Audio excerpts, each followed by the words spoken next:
नमस्कार, मैं Dinesh Kumar. Arms online class में आपका स्वागत है। आज हम कक्षा 11 के लिए ज्योग्राफी में हमारा जो चैप्टर रहेगा वो रहेगा वायुमंडल संगठन एवं संरचना। ठीक है, तो सबसे पहले हम देखते हैं वायुमंडल का परिचय। देखो, वायुमंडल का परिचय पृथ्वी के चारों ओर पृथ्वी के चारों ओर से घिरे हुए वायु के विस्तृत आवरण को क्या कहते हैं? हम वायुमंडल के नाम से उसको जानते हैं। ठीक है, वायुमंडल का यह आवरण एक लिफाफे के रूप में होता है जो पृथ्वी के गुरुत्वाकर्षण के कारण इसका एक अभिन्न अंग है वो माना जाता है। किसको? वायुमंडल को।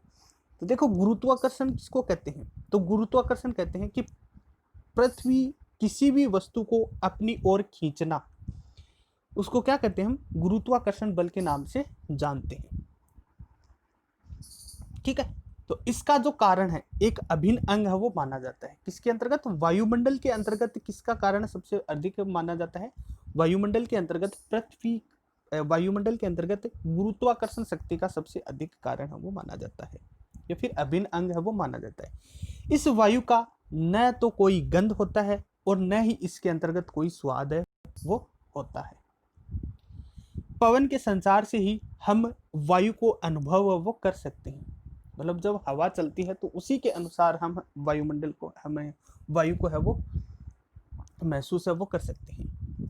पृथ्वी के गैसीय आवरण को वायुमंडल के नाम से अब जाना जाता है। मतलब पृथ्वी के अंतर्गत जो गैसीय आवरण पाया जाता है, मतलब जो क्षोभमंडल पाया जाता है, क्षोभमंडल को हम किसका नाम देते हैं? वायु का आवरण है वो देते हैं। ठीक है, जिसकी ऊंचाई है वो हजारों किलोमीटर तक है वो होती है। पृथ्वी के वायुमंडल को स्थलमंडल, जलमंडल की तरह अलग है वो नहीं किया जा सकता। वायुमंडल में अनेक गैस भी प्राप्त है वो मौजूद है, वो पर्याप्त मात्रा के अंतर्गत है वो पाई जाती है। ठीक है, तो देखो, पृथ्वी के गैसीय आवरण को क्या कहा जाता है? पृथ्वी के गैसीय आवरण को हम वायुमंडल के नाम से जानते हैं, जिसकी ऊंचाई है वो हजारों किलोमीटर है वो मानी जाती है।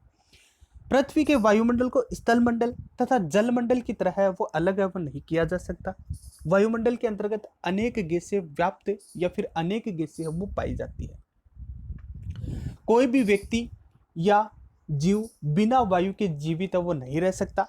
वायु संचार के सभी प्राणियों के लिए जीवन का आधार है वो माना जाता है। किसको? वायु को। ठीक है, तो देखते हैं कि वायुमंडल के अंतर्गत है वो कुछ वैज्ञानिक है। तो वायुमंडल के अंतर्गत कुछ वैज्ञानिकों ने वायुमंडल की क्या परिभाषा है वो दी है, उसके बारे में हम जानकारी वो प्राप्त कर लेते हैं। सबसे पहला जो वैज्ञानिक है वो है फिंच एवं टिवार्था। फिंच एवं टिवार्था टिवार्था इन्होंने वायुमंडल की परिभाषा वो किस प्रकार से दी है कि वायुमंडल गैसों का एक आवरण है जो धरातल से सैकड़ों मील की ऊंचाई तक का वो विस्तृत है वो माना जाता है। किसको? वायुमंडल को। ठीक है, तथा पृथ्वी का एक अभिन्न अंग भी किसको माना जाता है? वायुमंडल को। तो फिंच ने क्या परिभाषा दी है कि वायुमंडल गैसों का एक आवरण है जो धरातल से सैकड़ों मील की ऊंचाई तक का वो विस्तृत है वो माना जाता है, तथा पृथ्वी का एक अभिन्न अंग भी है वो माना जाता है। ये परिभाषा दी थी फिंच एवं टिवार्था ने। दूसरी जो परिभाषा दी थी वो दी थी मोक हाउस ने। मोक हाउस। अब देखो, मोक हाउस ने पर्यावरण की परिभाषा वो किस प्रकार से, मतलब वायुमंडल की परिभाषा वो किस प्रकार से दी? देखो, वायुमंडल गैस की एक पतली परत है वो मानी जाती है। किसको? वायुमंडल को, जो गुरुत्वाकर्षण शक्ति के कारण पृथ्वी के साथ है वो जुड़ी है वो रहती है। ये किसने कहा था? मोक हाउस ने। क्या कहा था? कि वायुमंडल है वो गैस की एक पतली परत है वो होती है जो गुरुत्वाकर्षण के कारण पृथ्वी के साथ जुड़ी हुई है वो मानी जाती है। ठीक, अब देखो, वायुमंडल के कुछ महत्व के बारे में देख। अब वायुमंडल का महत्व है कि कि मतलब वायुमंडल का क्या महत्व है वो माना जाता है। वायुमंडल में ऑक्सीजन, नाइट्रोजन, कार्बन डाइऑक्साइड तथा अनेक उपयोगी गैसें है वो पाई जाती है। वायुमंडल के आवरण के कारण ही पराबैंगनी किरणों के हानिकारक प्रभाव से हमारी वो रक्षा भी होती है। शायद यही कारण है कि मानव जाति के इतिहास के शुरू से ही वायुमंडल हम सब पर एक कौतूहल का विषय है वो बना हुआ है। वायुमंडल में निहित तापमान व आर्द्रता मानव जीवन को प्रभावित करती है। यह हमारे लिए तरह तरह के प्राकृतिक दृश्य उपस्थित है वो करता है तथा इसकी संरचना हमें जीवित रहने के लिए भी है वो मानी जाती है। किसके? वायुमंडल के संगठन को। अब वायुमंडल का संगठन। वायुमंडल कई गैसों का मिश्रण है वो होता है। गैसों के अलावा वायुमंडल में जलवाष्प तथा धूल के कण भी है वो पाए जाते हैं।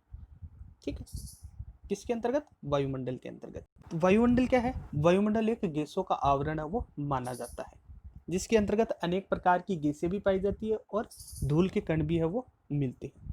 वायुमंडल में मुख्य रूप से देखा जाए तो वायुमंडल के अंतर्गत मुख्य रूप से 9 प्रकार की गैसें है वो पाई जाती है, जिसमें oxygen, nitrogen, argon, carbon dioxide, helium, hydrogen, neon, krypton, ozone आदि प्रमुख गैसें है वो आदि सभी गैसों के अंतर्गत देखा जाए तो नाइट्रोजन और ऑक्सीजन गैसें वो दोनों महत्वपूर्ण है वो मानी जाती है। तो वायुमंडल के अंतर्गत कितने प्रकार की गैसें पाई जाती है? तो वायुमंडल के अंतर्गत मुख्य रूप से 9 प्रकार की गैसें है वो पाई जाती है। ठीक, जिसमें से ऑक्सीजन और नाइट्रोजन ये दोनों गैस है वो महत्वपूर्ण गैस है वो मानी जाती है। और इसके अलावा जैसे argon, carbon dioxide, hydrogen, helium, neon, krypton तथा ओजोन इसके प्रमुख गैस है वो मानी जाती है।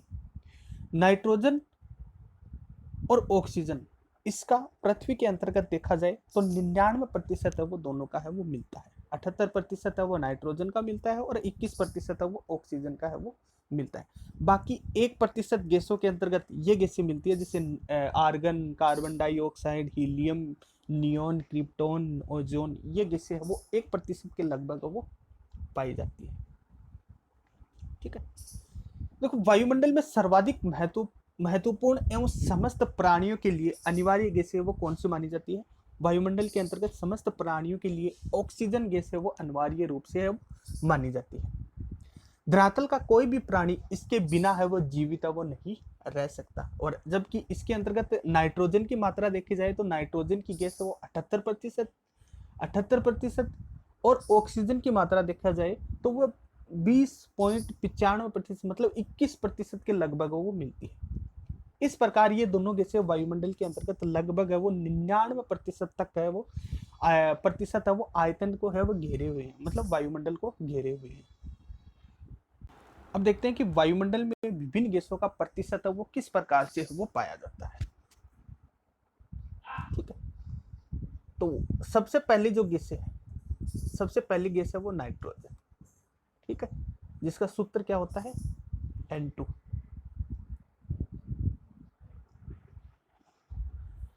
तो नाइट्रोजन हमारे वायुमंडल के अंतर्गत 78.3% के लगभग वो मिलता है नाइट्रोजन। और इसी के अनुसार अगर ऑक्सीजन देखा जाए तो ऑक्सीजन का जो सूत्र होता है वो होता है A2। ये मिलती है 20.95% के लगभग। फिर बाद में है आर्गन, इसका सूत्र है Ar। ये पृथ्वी के अंतर्गत पाई जाती है 0.93% के लगभग वो मिलती है। चौथी गैस है हमारी वो है कार्बन डाइऑक्साइड। ये इसका जो सूत्र होता है वो होता है CO2। ये पृथ्वी के अंतर्गत 0.03% के रूप में पाई जाती है। फिर नियोन का सूत्र है Ne। ये पृथ्वी के अंतर्गत यानी वायुमंडल के अंतर्गत पाई जाती है 0.0018। फिर हीलियम, H का सूत्र है He और ये वायुमंडल के अंतर्गत 0.0005% के लगभग वो पाई जाती है। ओजोन 0.006%, हाइड्रोजन H 0.0005% के लगभग है वो मिलती है। तो ये देखो गैसों का आवरण हमारे वायुमंडल के अंतर्गत वो इस प्रकार से है वो पाया जाता है, जिसके अंतर्गत नाइट्रोजन है वो 78% के लगभग वो मिलती है, और ऑक्सीजन है वो आपकी 21%, और बाकी जो गैसें हैं जो अन्य गैसों के अंतर्गत आती है वो है 1% के लगभग वो मिलती है। और आर्गन का देखा जाए तो आर्गन का है वो 0.09% के लगभग वो पाई जाती है, और कार्बन डाइऑक्साइड का है वो 0.03% के लगभग वो मिलती है। ठीक है, तो वायुमंडल के अंतर्गत इस प्रकार से है वो गैसें है वो पाई जाती है। तो सबसे पहले गैसों के अंतर्गत देखते हैं हम नाइट्रोजन।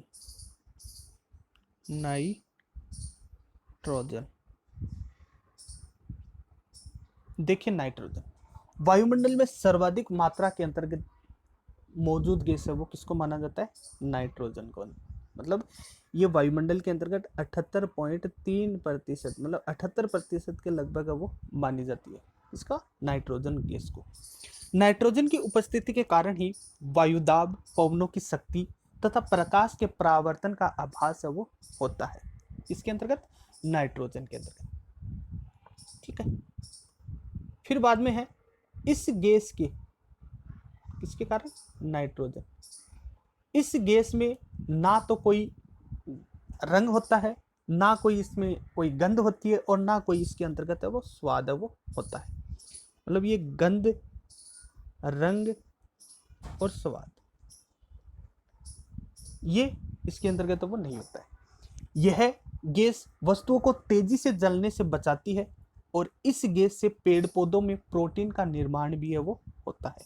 इसके अंतर्गत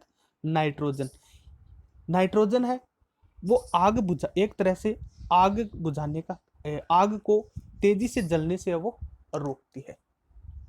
ठीक है, यदि वायुमंडल में नाइट्रोजन गैस नहीं होती, यदि वायुमंडल के अंतर्गत नाइट्रोजन गैस नहीं होती तो आग पर नियंत्रण रखना है वो कठिन है वो हो जाता। ये संपूर्ण प्रक्रिया है वो नाइट्रोजन चक्र के रूप में कहलाती है। ठीक है, तो देखो दोबारा बता देता हूँ। देखो नाइट्रोजन गैस है वो हमारी पृथ्वी पर 78% के लगभग है वो मिलती है। ठीक है, तो नाइट्रोजन गैस न तो कोई इसके अंतर्गत न कोई रंग होता है, न कोई गंध होता है, और न कोई इसके अंतर्गत स्वाद है वो होती है। इस गैस में यह गैस है वो वस्तुओं को तेजी से जलने के अंतर्गत है वो सहायता, तेजी से जलने के अंतर्गत है वो बचाती है। इस गैस में मतलब इस गैस से पेड़ पौधों के अंतर्गत जो प्रोटीन का कार्य है वो होता है, और भोजन का मुख्य अंग भी किसको माना जाता है? नाइट्रोजन गैस को ही माना जाता है। यदि वायुमंडल में नाइट्रोजन गैस नहीं होती तो आग पर नियंत्रण रखना कठिन है वो हो जाता। यह संपूर्ण प्रक्रिया है वो नाइट्रोजन चक्र के रूप में कहलाती है, यह नाइट्रोजन चक्र कहलाती है। ठीक है, दूसरी गैस है हमारी ऑक्सीजन, O2, ऑक्सीजन। तो देखो ऑक्सीजन है वो यह एक जीवनदायिनी गैस है वो मानी जाती है, जीवनदायिनी गैस है वो मानी जाती है। ऑक्सीजन गैस अन्य रासायनिक तत्वों के साथ सरलता से मिलकर अनेक प्रकार के यौगिक का निर्माण है वो करती है, और यह अगर वायुमंडल के अंतर्गत देखा जाए तो लगभग 21% के लगभग है ये वायुमंडल के अंतर्गत ऑक्सीजन गैस है वो पाई जाती है। वस्तुओं के जलने के लिए यह गैस है वो आवश्यक है वो मानी जाती है। किसको? ऑक्सीजन गैस को। देखो ऑक्सीजन गैस तो वस्तुओं के जलने के अंतर्गत सहायक होती है, और जबकि नाइट्रोजन गैस है वो वस्तुओं को जलने से बचाती है। अतः यह ऊर्जा का प्रमुख स्रोत भी माना जाता है ऑक्सीजन गैस को। कार्बोहाइड्रेट निर्माण में यह गैस है वो महत्वपूर्ण वो मानी जाती है। किसको? ऑक्सीजन को। ठीक है, तीसरी जो गैस देख लेते हैं हम, कार्बन डाइऑक्साइड, उसका किस तरह से होता है। नेक्स्ट गैस है वो CO2 मतलब कार्बन डाइऑक्साइड। तो यह एक भारी गैस है वो मानी जाती है। किसको? कार्बन डाइऑक्साइड को। और इसके अगर पृथ्वी के अंतर्गत देखा, वायुमंडल के अंतर्गत देखा जाए तो ये 0.03% के लगभग है वो मानी जाती है। किसको? Carbon dioxide gas. यह गैस एक भारी गैस है, यह वस्तुओं के जलने से उत्पन्न है वो होती है। सभी प्रकार की वनस्पतियों कार्बन डाइऑक्साइड का उपयोग प्रकाश संश्लेषण के रूप में कार्य है वो करते हैं। मतलब पेड़ पौधे हैं वो कौन सी गैस ग्रहण करते हैं, कार्बन डाइऑक्साइड गैस है वो करते हैं, और उसी से अपना भोजन है वो प्रकाश संश्लेषण में करते हैं। और कार्बन डाई का उपयोग है वो कहाँ करते हैं, प्रकाश संश्लेषण के रूप में किया जाता है। वैज्ञानिकों का मानना है कि इस गैस में होने वाली वृद्धि से वायुमंडल की निचली परतों के तापमान में वृद्धि है वो हो रही है। वायुमंडलीय तापन बढ़ रहा है और जलवायु परिवर्तन है वो सबसे तेज गति से या फिर सबसे ज्यादा है वो हो रहा है। ठीक है।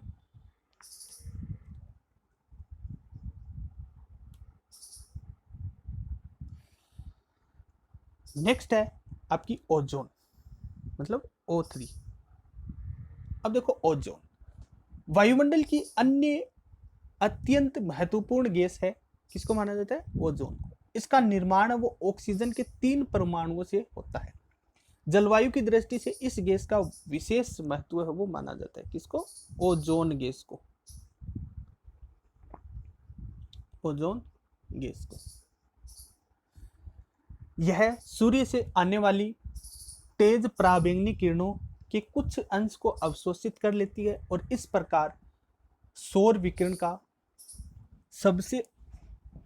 विकिरण का केवल उतना ही भाग धरातल पर पहुंचने दिया जाता है जितना उसको आवश्यकता या उपयोगी है वो होती है। ठीक है। तो देखो ओजोन परत के बारे में, वायुमंडल की यह एक अन्य अत्यंत महत्वपूर्ण गैस है वो मानी जाती है। इसका निर्माण है वो ऑक्सीजन के 3 परमाणुओं से वो होता है। जलवायु की दृष्टि से इस गैस का विशेष महत्व भी माना जाता है।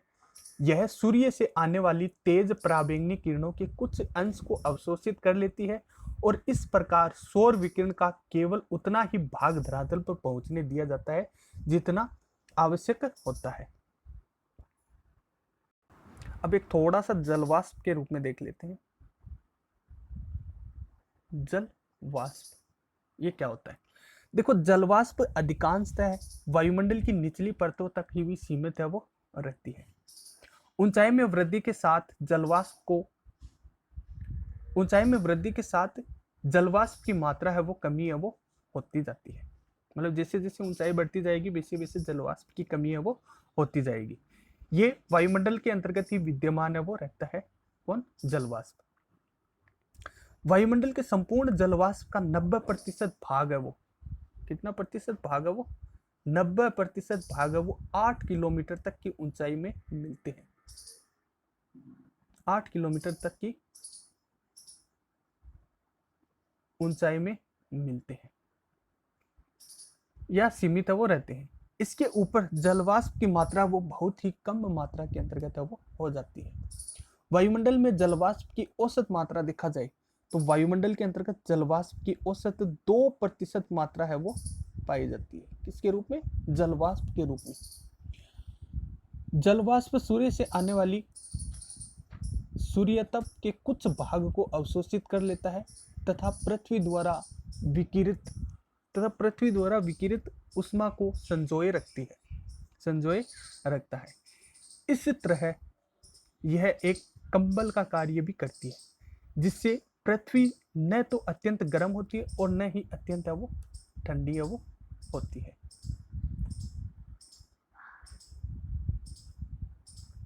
और जलवाष्प के संघनन से कुछ वर्षा भी होती है।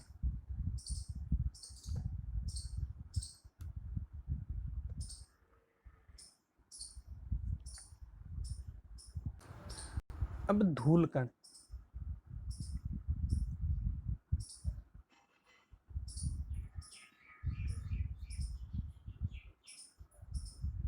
देखिए धूलकण वायुमंडल में पवन की गति के कारण सूक्ष्म धूल के कण है वो उड़ते रहते हैं।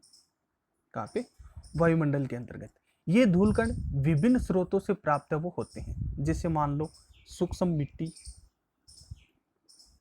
मिट्टी, धूल, समुद्री नमक,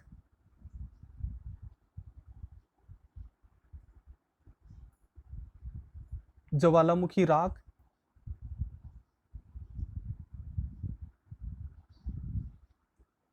उल्कापात के कण आदि इसके अंतर्गत वो सम्मिलित है वो रहते हैं। किसके अंतर्गत? धूल के। देखो वायुमंडल में पवन की गति के कारण क्या होते हैं? सूक्ष्म धूल के कण वो उड़ते रहते हैं। ये धूल कण विभिन्न स्रोतों से प्राप्त है वो होते हैं। इसमें सूक्ष्म मिट्टी, धूल, समुद्री नमक, ज्वालामुखी राख, उल्कापात के कण आदि है वो इसके अंतर्गत वो सम्मिलित है वो होते हैं। ये धूल कण प्राय वायुमंडल की निचली परतों के अंतर्गत ही भी समाहित है वो होते हैं। मतलब ये क्षोभ मंडल के अंतर्गत ही समाहित है वो होते हैं। आगे मैं बताऊंगा कि वायुमंडल की संरचना है वो किस प्रकार से है वो है। देखो वायुमंडल में गैस अथवा जलवाष्प के अलावा जो भी ठोस पदार्थ कणों के रूप में उपस्थित रहते हैं वे सभी है वो धूल के कण है वो कहलाते हैं। ठीक है।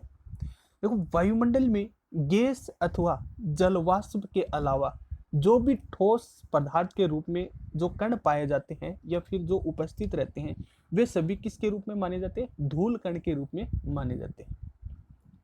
वायुमंडलीय गैस तथा धूल के कणों से होने वाले वर्णात्मक प्रकीर्णन से ही आकाश का रंग है वो नीला है हमें दिखाई है वो देता है। आकाश का रंग है वो नीला क्यों दिखाई देता है? देखो आकाश का रंग है वो नीला क्यों दिखाई देता है? वायुमंडल गैस तथा धूल के कणों से होने वाले वायुमंडल गैस तथा धूल के कणों से होने वाले वर्णात्मक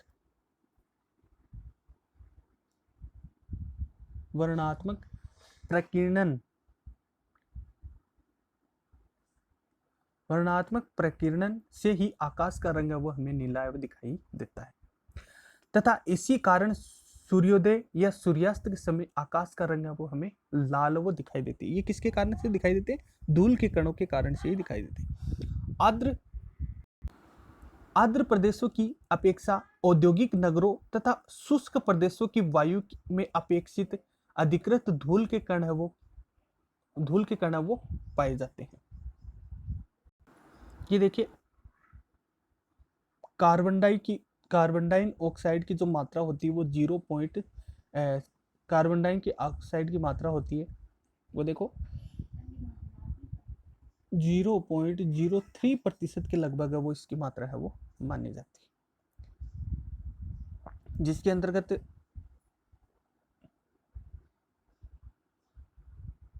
नाइट्रोजन और सल्फर डाइऑक्साइड की मात्रा है वो इसके साथ है वो विद्यमान है वो रहती है। ये शुक्र ग्रह के अंतर्गत भी मिलती है। फिर हमारी पृथ्वी के अंतर्गत देखा जाए तो आर्गन और H2O मतलब जल के साथ ये अभिक्रिया करते हैं और ऑक्सीजन का निर्माण है वो करते हैं। और ये पृथ्वी के अंतर्गत लगभग नाइट्रोजन वो 78% के लगभग वो पाई जाती है। ये हमारे पृथ्वी के अंतर्गत सर्वाधिक मात्रा के अंतर्गत पाई जाने वाली गैसें हैं। और शुक्र ग्रह के अंतर्गत देखा जाए तो सर्वाधिक मात्रा के अंतर्गत कार्बन डाइऑक्साइड गैस है वो पाई जाती है। और हमारे पृथ्वी में इस कार्बन डाइऑक्साइड का जो प्रतिशत मिलती है वो है वो 0.03% के लगभग वो मिलती है।